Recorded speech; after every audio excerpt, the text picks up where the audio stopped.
చెప్పండి stock market గురించి. ఇవాళ ఆప్షన్స్ ట్రేడింగ్ లో ఇంట్రెన్సిక్ వాల్యూ గురించి ఎక్స్ప్లెయిన్ చేస్తున్నా. లాస్ట్ టైం నేను in the money, at the money, out of the money గురించి కాల్స్ ఎక్స్ప్లెయిన్ చేశాను కదా. ఇంట్రెన్సిక్ వాల్యూ దేంట్లో ఉండిద్దంటే ఇన్ ద మనీ. ఇక్కడ కాల్ ఆప్షన్స్ లో spot price minus strike price equal to intrinsic value. అలాగే పుట్ ఆప్షన్స్ లో strike price minus spot price equal to intrinsic value. Actual గా out of the money and at the money options లో intrinsic value is a 0.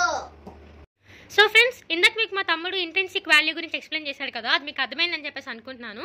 So intrinsic value గురించి మనకు తెలియాలంటే first మనకి 3 options తెలియాలన్నమాట. ఆ 3 options ఏంటంటే first one out of the money, second one in the money, and third one at the money. ఈ మూడింటి గురించి మీకు తెలియాలంటే మేము ఒక వీడియో చేసి పెట్టామన్నమాట. సో ఇది మీకు లాస్ట్లో ఎండింగ్ కోడ్లో కానీ లేకపోతే డిస్క్రిప్షన్లో కానీ లింక్ ఇస్తాము, మీరు దాన్ని వెళ్ళి చూడొచ్చు. సో ఈ 3 ఆప్షన్స్లో మనకి intrinsic value in the money ఆప్షన్లో వర్క్ అయ్యేది అనమాట. ఎగ్జాంపుల్ తీసుకుందాము. ఎగ్జాంపుల్ కింద ఏం తీసుకుందాం, నిఫ్టీనే తీసుకుందాం. సో నిఫ్టీ మనకి లాస్ట్ ఫ్రైడే 24,541లో క్లోజ్ అయిందనమాట. సో అదే మనకి 24,800 ఆప్షన్ తీసుకున్నాం అనుకోండి, అది అవుట్ ఆఫ్ ద మనీలో కాల్ ఆప్షన్ కింద అవ్విద్ది అనమాట. సో 24,541 ఉంది కదా, సో మనం అదే 24,800 తీసుకున్నాం అనుకోండి, అంటే ఇక్కడ నుంచి మనకు మార్కెట్ పెరిగింది. సో మనం దాన్ని కాల్ ఆప్షన్ కింద వచ్చింది అనమాట. ఆ కాల్ ఆప్షన్ దేంట్లోకి వెళ్ళిద్ది, అవుట్ ఆఫ్ ద మనీలోకి వెళ్ళిద్ది. అలాగే 24,300 తీసుకున్నాం అనుకోండి, ఇక్కడ నుంచి మనకి మార్కెట్ తగ్గింది అనమాట. సో అది మనకి పుట్ ఆప్షన్ కింద వచ్చిద్ది. సో అది కూడా ఎందులోకి వెళ్ళిద్ది, అది కూడా అవుట్ ఆఫ్ ద మనీలోకి వెళ్ళిద్ది అనమాట. సో 24,800 అన్న కాల్ ఆప్షన్, అది కూడా అవుట్ ఆఫ్ ద మనీ. 24,300 అయితే పుట్ ఆప్షన్, అది కూడా అవుట్ ఆఫ్ ద మనీ కింద వెళ్ళిద్ది అనమాట. సో అసలు మన టాపిక్ ఏంటండి, మన topic intrinsic value. Intrinsic value కదా మన టాపిక్. సో ఇంట్రెన్సిక్ వాల్యూ మనకి ఈ అవుట్ ఆఫ్ ది మనీలో వర్కౌట్ అసలు అవ్వదు. సో మనకి ఇన్ ద మనీలో వర్కౌట్ అయ్యద్దు అనమాట. మళ్ళీ మనం ఎగ్జాంపుల్గా నిఫ్టీనే తీసుకుందాం. ఎట్ ప్రెజెంట్ మనకి నిఫ్టీ 24,541 ఉందన్నమాట. దీన్ని మనం స్పాట్ ప్రైస్ అంటాం. నార్మల్గా మనం ఇప్పుడు కాల్ ఆప్షన్ తీసుకుందాం. అసలు నార్మల్గా కాల్ అంటే ఏంటండి, మనకి మార్కెట్ పెరగడం. సో మార్కెట్ పెరగడం అంటే ఏంటి, 24,600,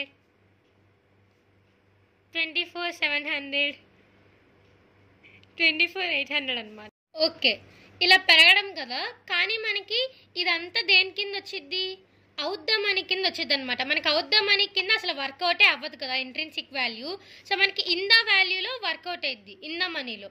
సో అంటే ఏంటంటే మనం ఎలా తీసుకోవాలంటే ఈ వాల్యూ కంటే మనం తగ్గాలన్నమాట. అంటే ఏంటి, 24,500, 24,450, 24,400 అనమాట. వీటిని మొత్తాన్ని మనం స్ట్రైక్ ప్రైస్ అంటాం అనమాట. ఇందాక మీకు మా తమ్ముడు చెప్పినట్టు spot price minus strike price వచ్చేసి ఇంట్రెన్సిక్ వాల్యూ కాబట్టి ఇప్పుడు మీకు దీన్ని ఎలా వచ్చిందో మీకు చెప్తాను అనమాట. సో మనకి స్పాట్ ప్రైస్ తీసుకుందాం, 24,541 minus strike price. Strike price ఏది తీసుకుందాం, 24,500 తీసుకుందాం, ఈజ్ ఈక్వల్ టు మనకి 41 రూపీస్ మిగిలిద్ది అనమాట. ఈ 41 రూపీస్ వాల్యూ ఏదైతే ఉందో దాన్నే మనం ఇంట్రెన్సిక్ వాల్యూ అంటాం అనమాట. సో అర్థమైంది కదా. కాల్ ఆప్షన్లో intrinsic value spot price minus strike price intrinsic value. ఇది అర్థమైంది అనుకుంటా కదా మీకు కాల్ గురించి. సో ఇప్పుడు నెక్స్ట్ మీకు ఇలాగే పుట్ ఆప్షన్ గురించి చెప్తా. సో మనం ఇప్పుడు ఇన్ ద మనీలోనే పుట్ ఆప్షన్ తీసుకుందాం అనమాట. సాధారణంగా పుట్ ఆప్షన్ అంటే ఏంటి, మార్కెట్ తగ్గిపోవడం. ఎట్ ప్రెజెంట్ మనకి నిఫ్టీ యొక్క స్పాట్ ప్రైస్ ఎంత ఉంది, 24,541 ఉంది. మనకి పుట్ ఆప్షన్ అంటే తగ్గడం కాబట్టి దీనికన్నా తగ్గడం అంటే 24,500, 24,450, 24,400. కానీ ఇదంతా మనకి దేని కింద వచ్చింది? అవుట్ ద మనీ కింద వచ్చింది అనమాట. కానీ మనకి ఇక్కడ కండిషన్ ఏంటి? అవుట్ ఆఫ్ ది మనీలో అసలు ఇది వర్కౌట్ అవ్వదు. వర్కౌట్ అవ్వదు కాబట్టి మనం ఇన్ ద మనీలో చూసుకోవాలి. ఇన్ ద మనీలో పుట్ ఆప్షన్లో ఏంటంటే దీనికంటే పెరగాలి అంటే ఏంటి? 24,600, 24,650, 24,700 ఇవన్నమాట. సో ఇలా తీసుకుంటే మనకి ఇవన్నీ దేని కింద వస్తాయంటే స్ట్రైక్ ప్రైస్ కింద వస్తాయి అన్నమాట. స్ట్రైక్ ప్రైస్ కింద వస్తాయి. సో ఇందాక చెప్పినట్టే మనకి కాల్ ఆప్షన్లో ఏంటంటే spot price minus strike price కదా.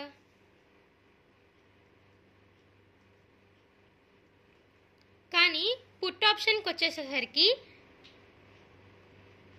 Strike price minus spot price అన్నమాట. సో మనం తీసుకుందాము. స్ట్రైక్ ప్రైస్ ఎంత తీసుకుందాం? 24,600 తీసుకుందాం.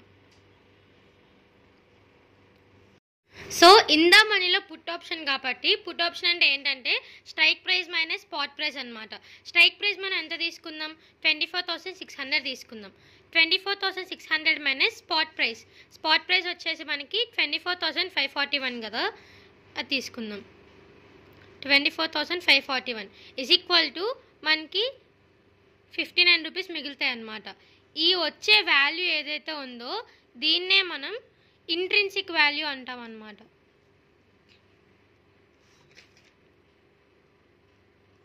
So strike price minus spot price వచ్చేసి ఇంట్రిన్సిక్ వాల్యూ. ఇది దేనికి? పుట్ ఆప్షన్కి అన్నమాట. సో ఇంట్రిన్సిక్ వాల్యూ గురించి మీకు అర్థమైంది అనుకుంటున్నాను. ఇంట్రిన్సిక్ వాల్యూ ఎందులో వర్కౌట్ అయ్యిద్ది? ఇన్ ద మనీలో వర్కౌట్ అయ్యిద్ది అనమాట.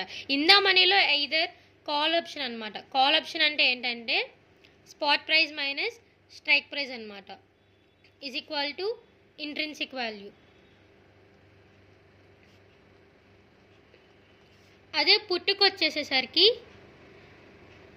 Strike price minus spot price అనమాట is equal to intrinsic value. So ఇది మీకు అర్థమైంది అనుకుంటున్నాను. రేపు మీరు ట్రేడింగ్ చేసేటప్పుడు మీరు ఇంట్రిన్సిక్ వాల్యూని బట్టి చేస్తే మనకి ఓన్లీ ఇన్ ద మనీలోనే వర్కౌట్ అయ్యిద్ది కాబట్టి మనకి మోర్ దెన్ 80% ప్రాఫిట్ వచ్చే అవకాశం ఉందనుకుంటా. సో మీరు దీన్ని దృష్టిలో పెట్టుకొని మీరు చేస్తారని అనుకుంటున్నాను. Thank you. ఫ్రెండ్స్, మా సిస్టర్ ఎక్స్ప్లెయిన్ చేసింది కదా, in the money options trading లోనే మోర్ దాన్ 80% ప్రాఫిట్ ఉండొచ్చు. ఫ్రెండ్స్, ఇప్పుడైనా నాకు సబ్స్క్రైబ్ చేయండి. మీకు ఇవన్నీ నేర్పిస్తున్నాను ఈ సబ్జెక్ట్స్ అన్ని కాబట్టి ఒక లైక్ అండ్ షేర్ చేయొచ్చు కదా.